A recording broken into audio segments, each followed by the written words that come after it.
ECOWAS, as well as the African Union, I think they have been very slow in terms of reacting to the conflicts and try to resolve the conflicts. What I would say is that the peace accord was forced on the actors to sign to reach an accord, but did not really address the key issues that eventually led to the rebellion. There has been repeated reports and acts of atrocities against civilians that are seen to be collaborated or supporting jihadist groups.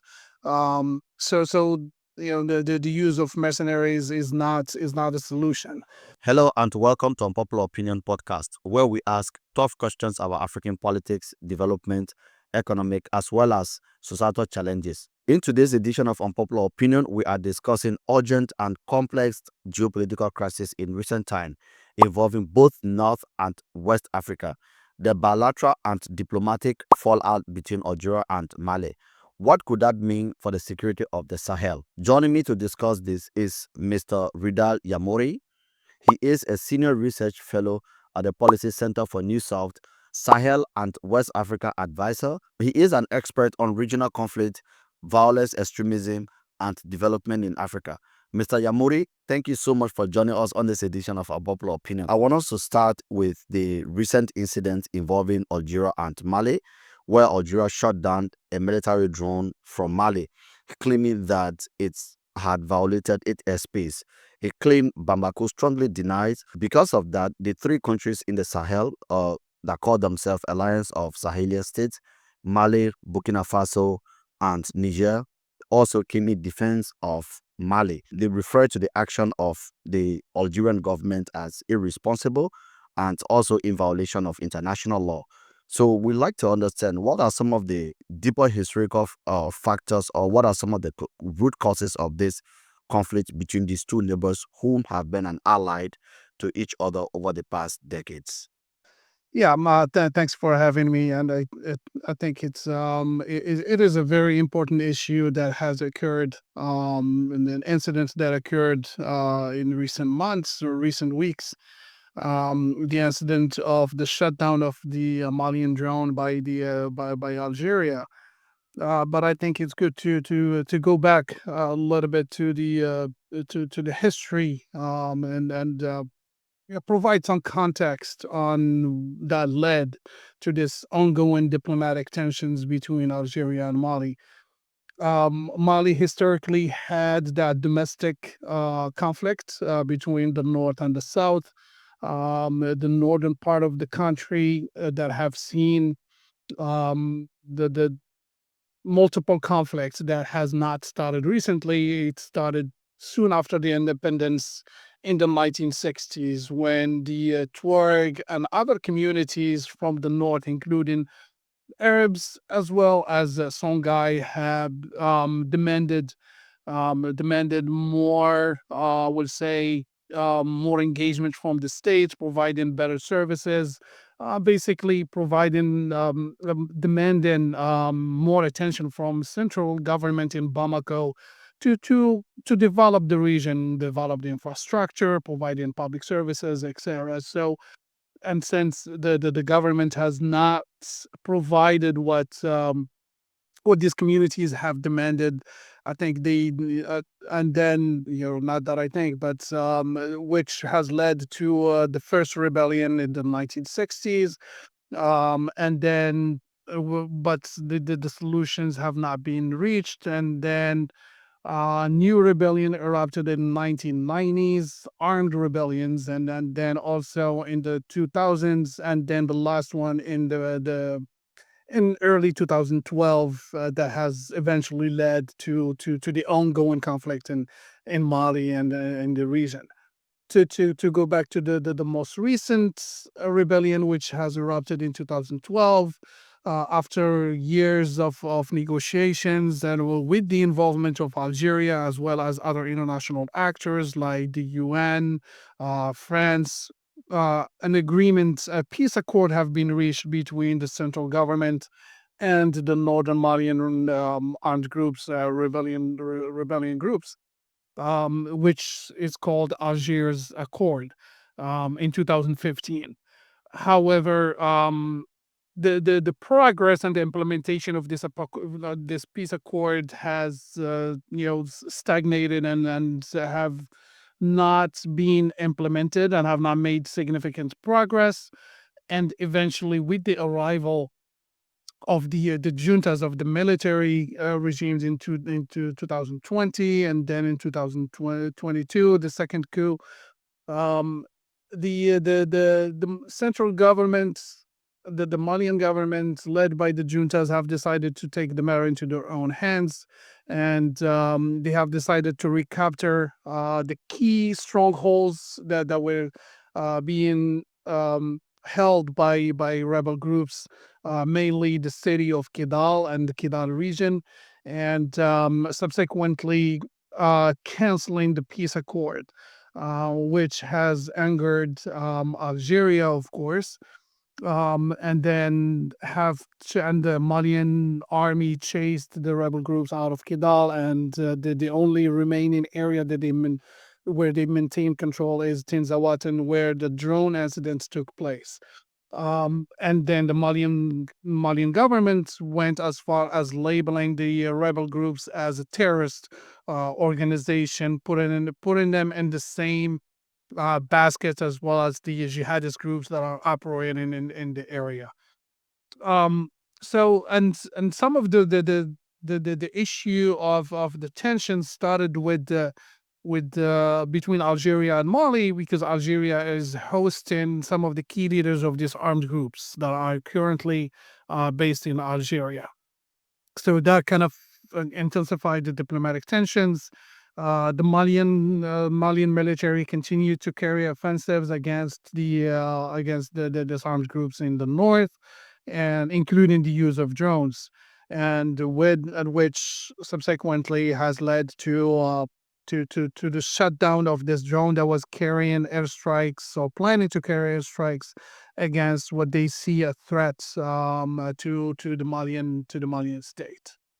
So that's a little bit of the background of before getting into the incident of the drone.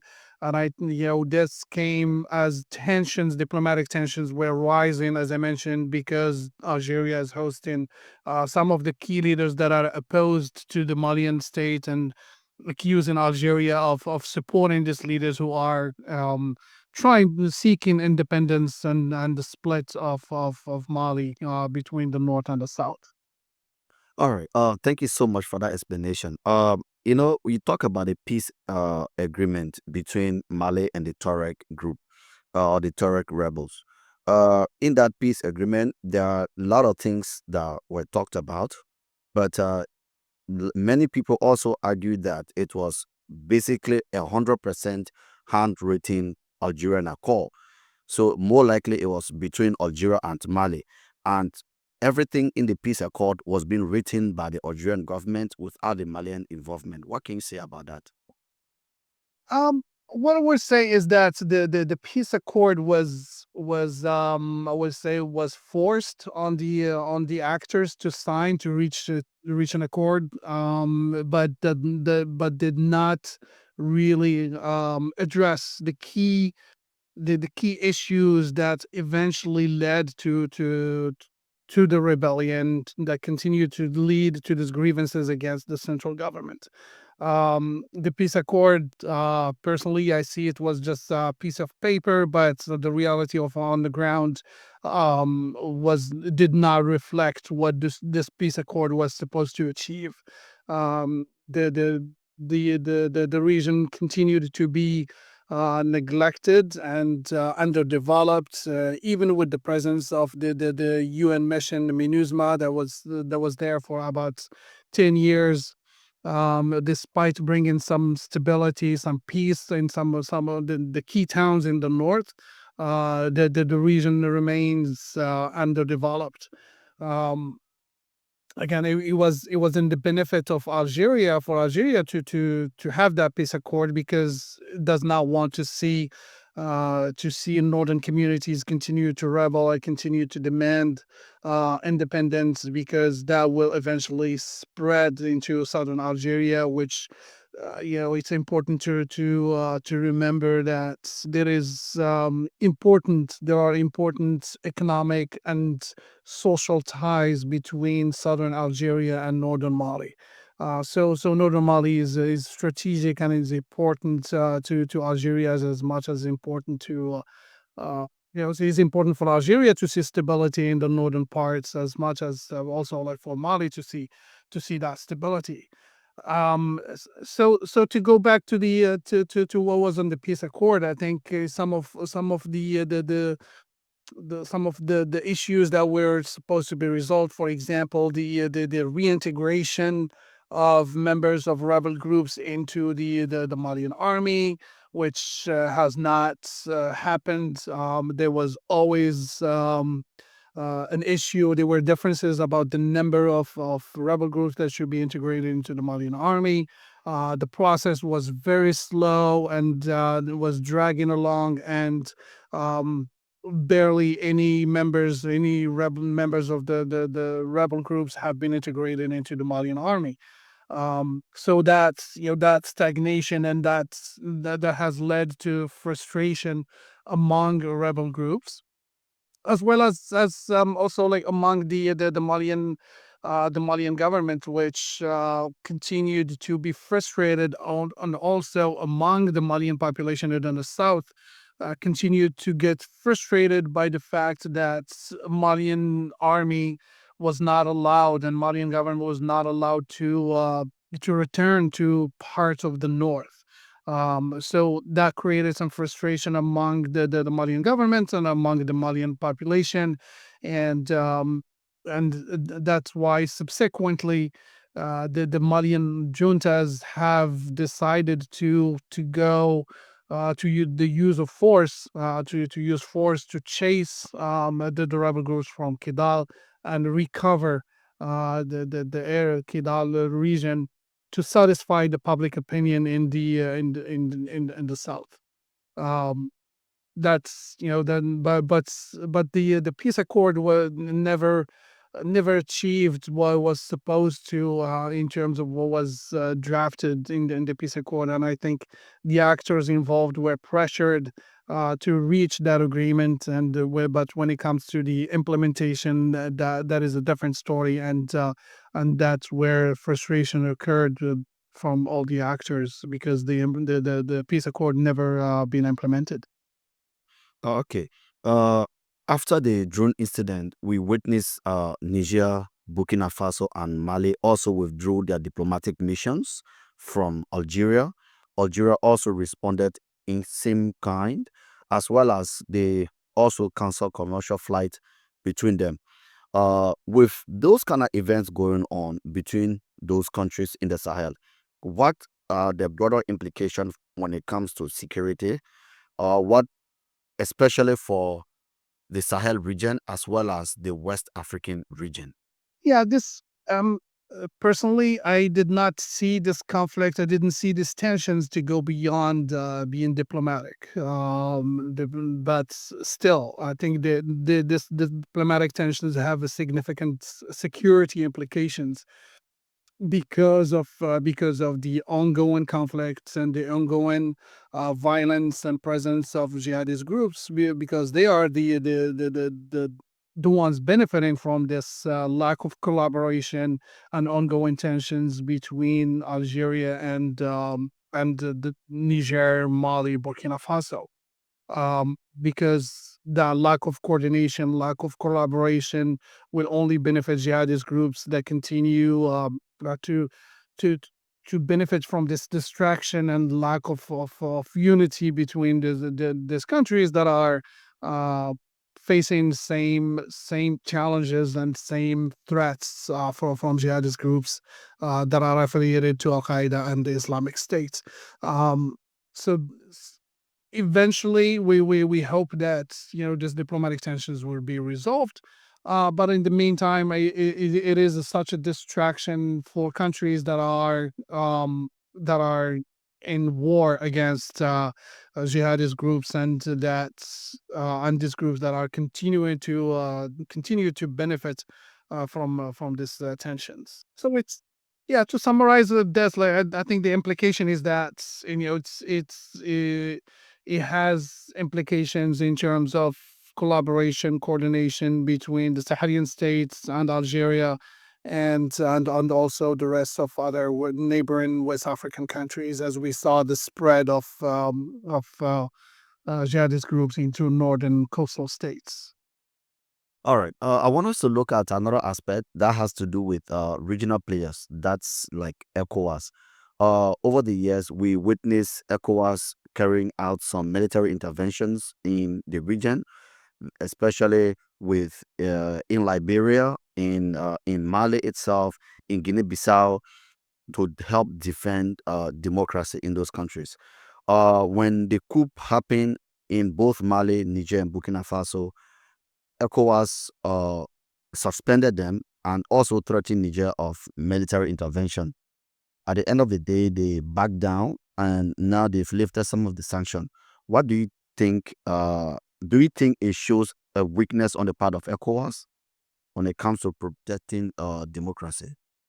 Um, I won't call it weakness, but I think lack of action. Since the eruption of the conflicts in 2012, ECOWAS, as well as the African Union, I think they have been very slow uh, in terms of reacting to the conflicts and try to resolve the conflicts before reaching a level that is now beyond control, and that is threatening. The conflict that started in northern Mali in 2012 now it has spread into other parts of Mali, into Niger, into Burkina Faso, and as I mentioned, now in northern Benin, northern Togo, as well as even if there is no violence in northern Ghana, but jihadist groups continue to benefit from the use of that area, and as well as in northern Cote d'Ivoire.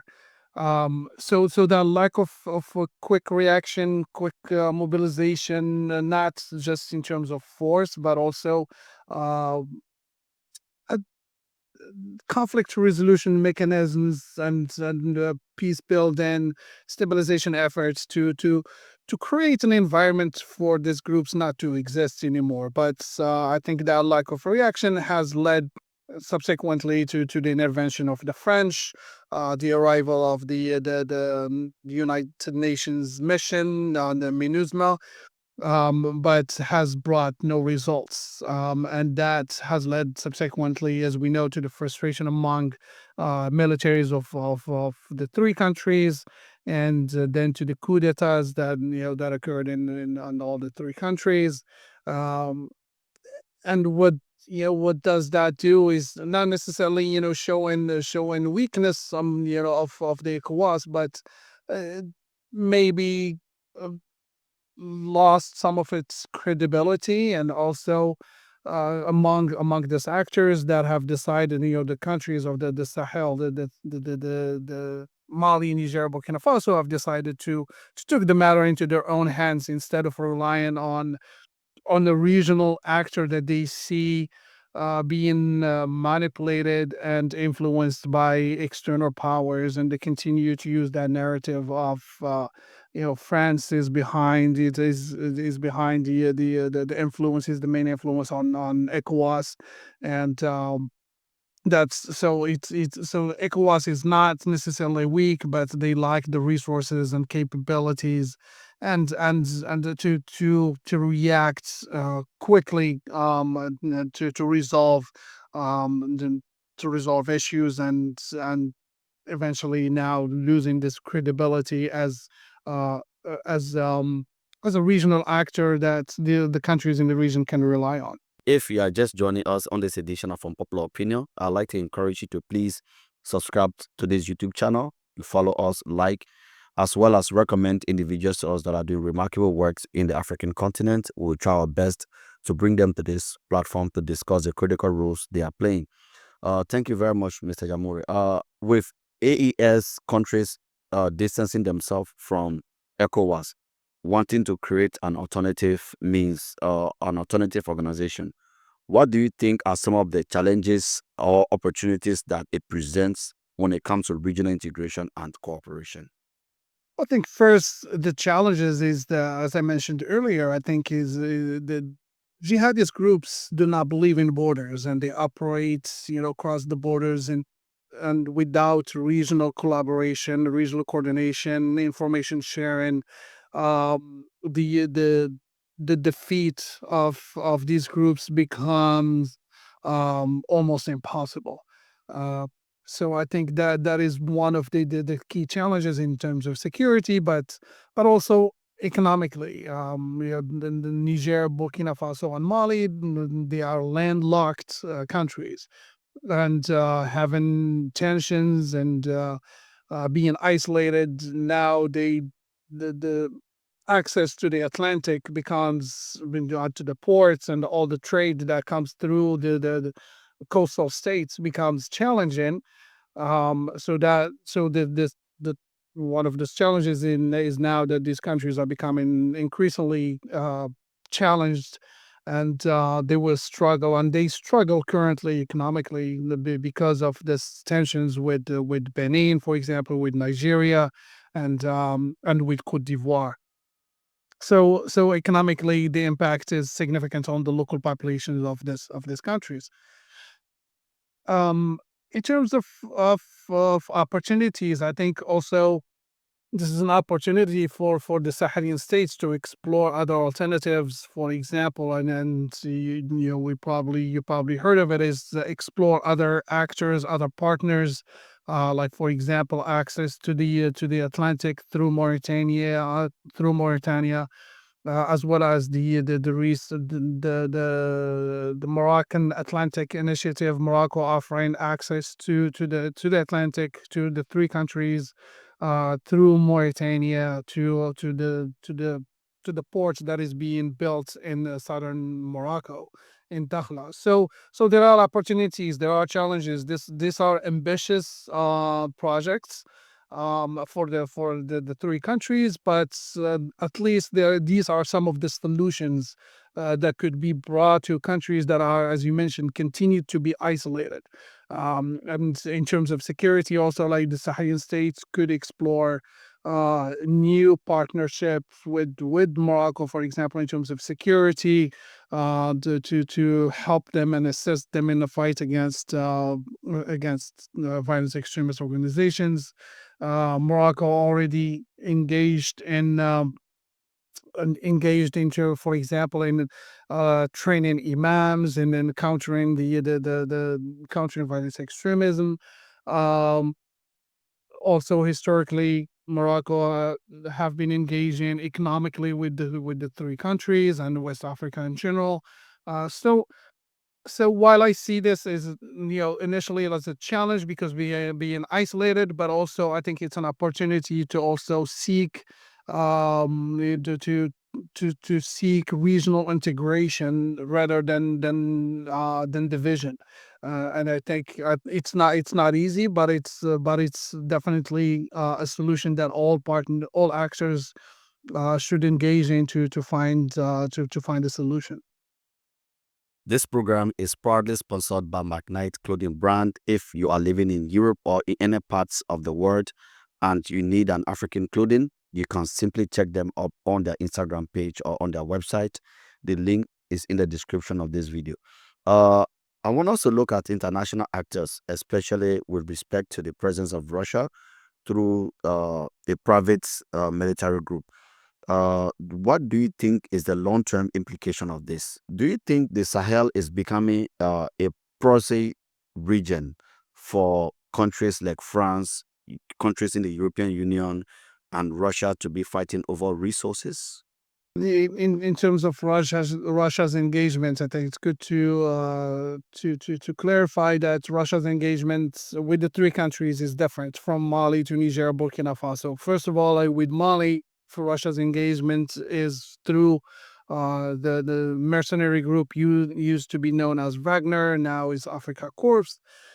While this group, this mercenary group has helped Malian army For example, recover the north, being engaged in battles with the Malian army. Also, it's problematic because there has been repeated reports and acts of atrocities against civilians that are seen to be collaborated or supporting jihadist groups. The use of mercenaries is not a solution.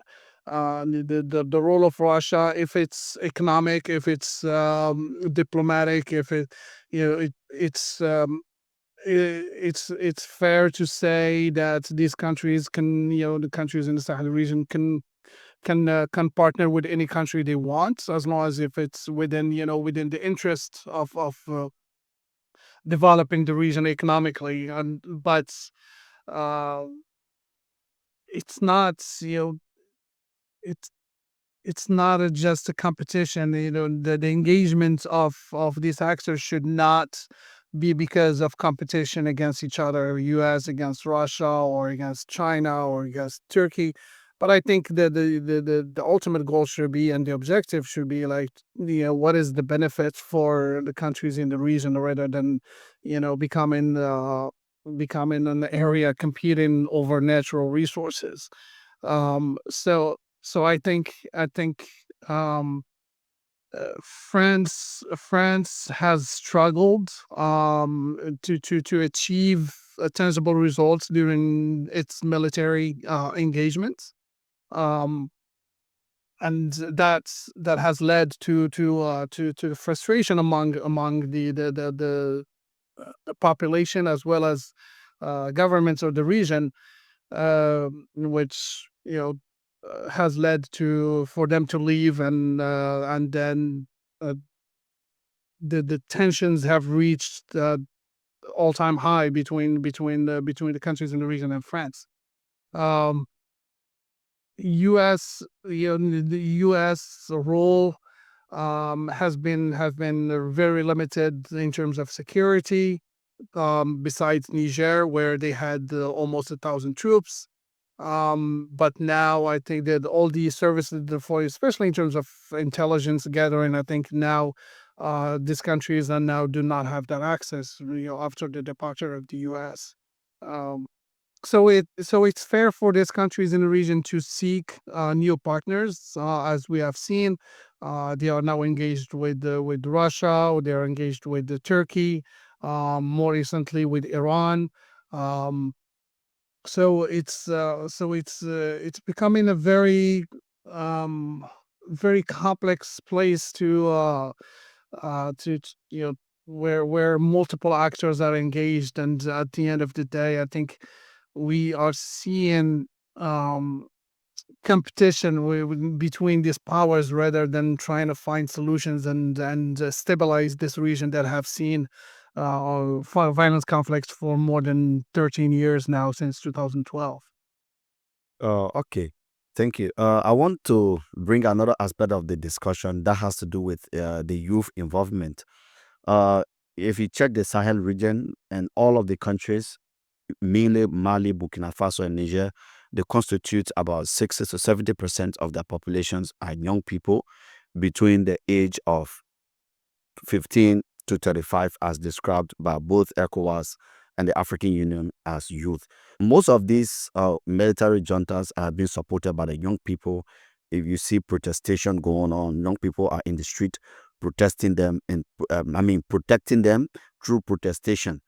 Do you think young people are actually involved in policy or in governance initiatives, and as well as development initiatives in those countries? I think that the region has probably one of the youngest populations in the continent, if not in the world.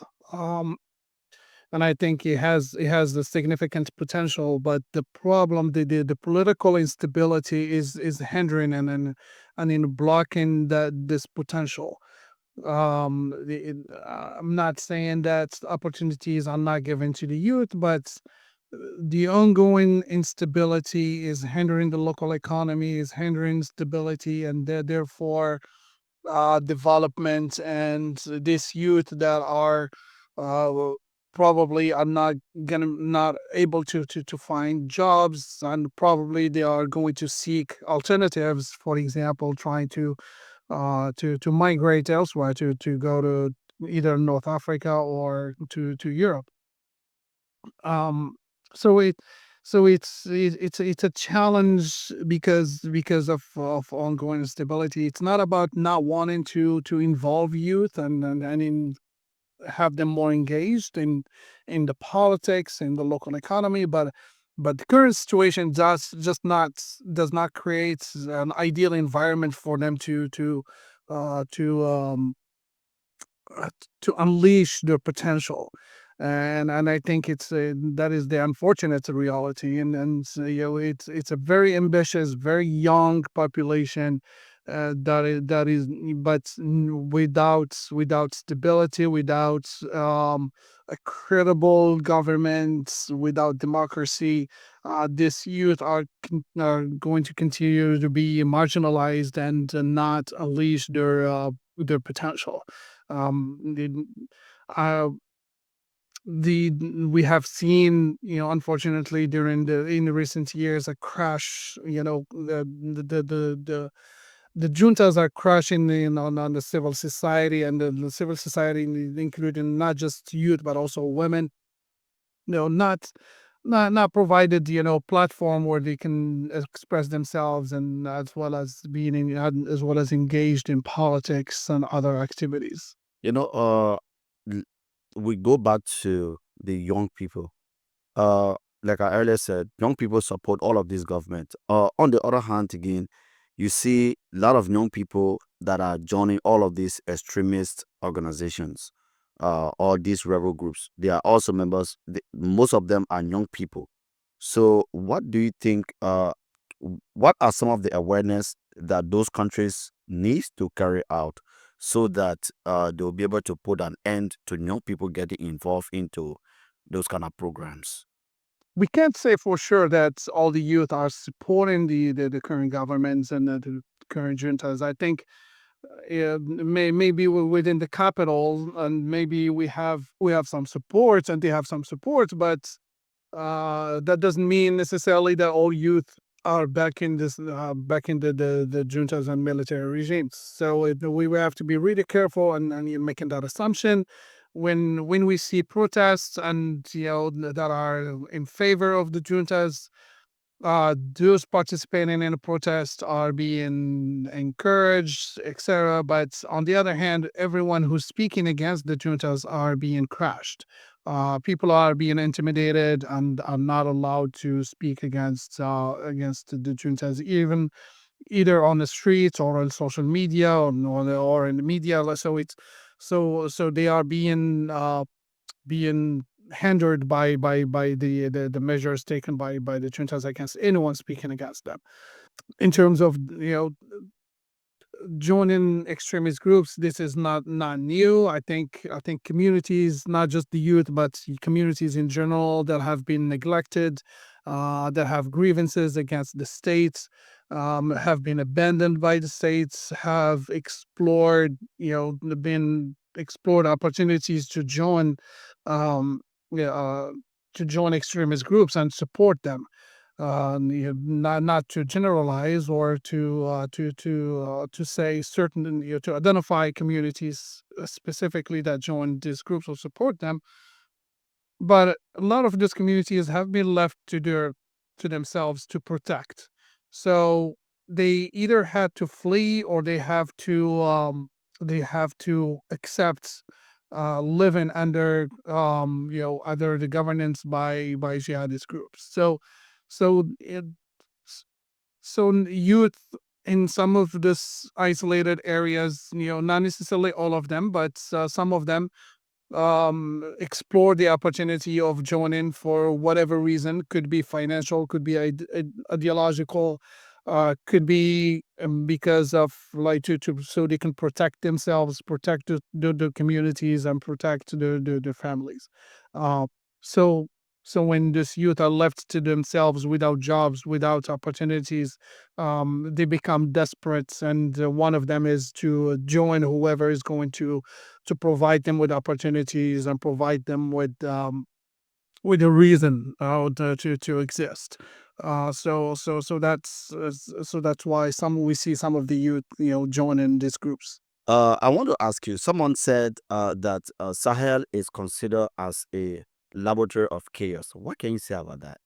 I think it's an exaggeration. I think it's not laboratory of chaos. I think the the lack um, of addressing the grassroots of the issues that these countries have been witnessing for decades have led to the current situation. It's because a lack of resolving the existing conflicts that has led to new conflicts, the lack of significant economic development. So basically, created an environment. I mean, these countries created some sort of like environment where these groups can come in and exist, but they are not laboratory of chaos.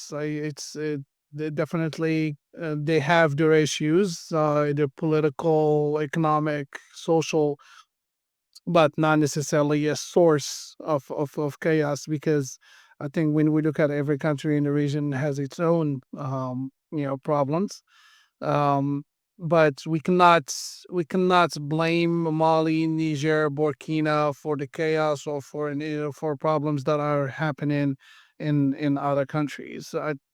Yes, these countries have their issues and struggles that are trying to address, uh, but not necessarily they are the reason of the issue that is happening of the chaos that is happening in the region today.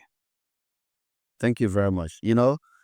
This region has experienced or is experiencing numerous of challenges such as poverty, inequality, you know.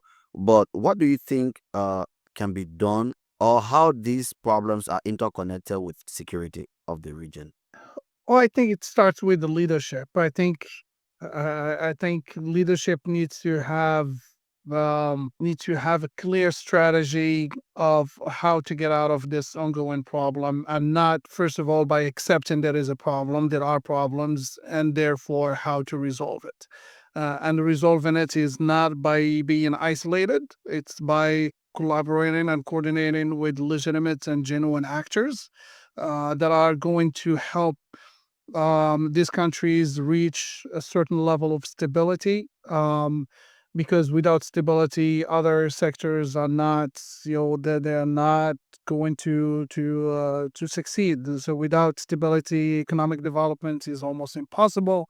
All three countries has economic potential. They have natural resources. They have a very young population, but they need support and they need collaboration with genuine and credible actors. So I think economic development is key. I think developing the infrastructure, providing public services, um, and as well as uh, that will bring in that in link with security situation eventually will bring these countries out of chaos. But it's going to take a lot of efforts, a lot of resources, and a lot of time to achieve that stability. The region had and the population in the region is wishing for. All right, we are almost coming to an end of this edition. Is there anything that you are expecting me to have asked you and I didn't ask? You can share light on that. And what do you think is a way forward for development in the region? As an expert on this specific field, what can you advise the leadership of countries in the Sahel? Well, I think my advice is to invest in developing the infrastructure of the countries. Each country needs to develop its infrastructure, invest with international partners, provide an environment for international partners to come in and invest to develop, as I mentioned, the infrastructure, but also like public services for economic development to succeed. So I think you're being and also being realistic in terms of the challenges, the limitations, and the opportunities. I think, as I mentioned earlier, it starts with admitting, we have problems. Here are the problems, so that they could, along with international partners, address and resolve these issues. But without accepting the problems, it's going to be it's almost impossible to resolve anything. And another advice is to seek unity rather than division, not just between other countries, but within each country. I think unity between different communities, between different regions in every country is key, to create, a favorable environment for stability. All right. Thank you so much for taking your time to be here with us on this edition of Unpopular Opinion. It has been an absolute honor to have you share your knowledge with us. Tell us some of the things you've studied about this region. We are grateful and we're looking forward to always have you on this podcast. You are always welcome to be here. To our listeners, if you found this conversation interesting, I'd like for you to please subscribe to this YouTube channel, like, comment, share, as well as keep the conversation alive, keep engaged, keep informed, and always remain unapologetically Africans. Thank you. Until we meet again, have a blessed weekend.